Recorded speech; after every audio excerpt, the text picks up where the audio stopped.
Hey there, legendary souls. Welcome back to Unconventional Counseling. So, I was in session with a client the other day and I got to share a theory that I have about attachment styles. I've never read this anywhere. If you've read this somewhere, great. This is like something that I have discovered through my own journey, just healing. So, crash course on attachment styles. There are three main insecure attachment styles, and then there's one that's considered secure. Secure attachment is the one that everybody wants. It's you can be with someone, you can not be with someone, and you're pretty good. Maybe you feel disappointment, sadness, any feeling that contributes to a sense of contraction, but you're secure within yourself and you don't assume that the relationship is just going to end overnight. There's like a sense of safety that you experience within yourself and it radiates into the connection. Some people have secure attachment style and some people work to have secure attachment style. If you don't have a secure attachment, that's okay. You can get there. Just from personal experience and from working with people, it's possible. So now the three main insecure attachment styles, I feel like everybody knows about these. People are constantly talking about attachment and insecure attachment. Or if not, you might be seeing the patterns within you or within a partner or a lover or within a friend or a family member. You're seeing them in dynamics. So one is avoidant. This is ghosting. This is, you talk to someone, you don't hear from them. Like, you reach out, they're just nowhere to be found.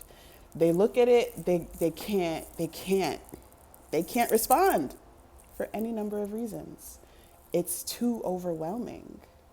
They get activated, they can't engage. Sometimes this can happen in an actual dialogue with someone. You're talking to someone and it just looks like they shut down. Or that might happen for you.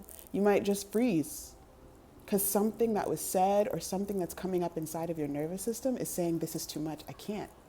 Avoid it, right? Then there's anxious. We all know this too, whether because you've seen yourself do this or you've seen someone else do this. And it's just kind of like more.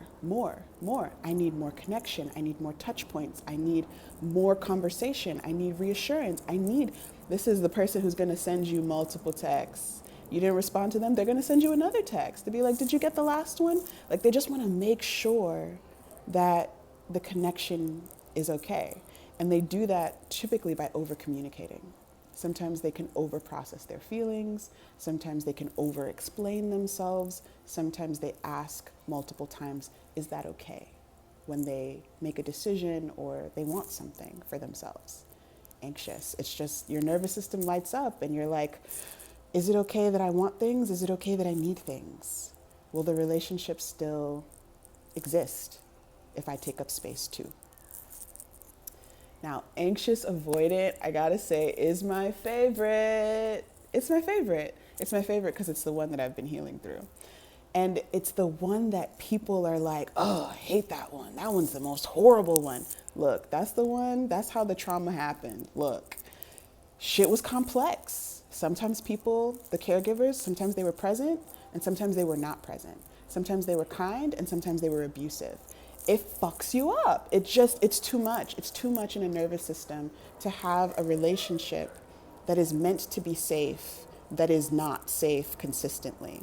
And these folks, they're often called confusing because they'll approach connection and they'll be very warm and then something will shift or switch and they'll be cold or they'll need to avoid or they'll need to like pull back. And it can happen so abruptly.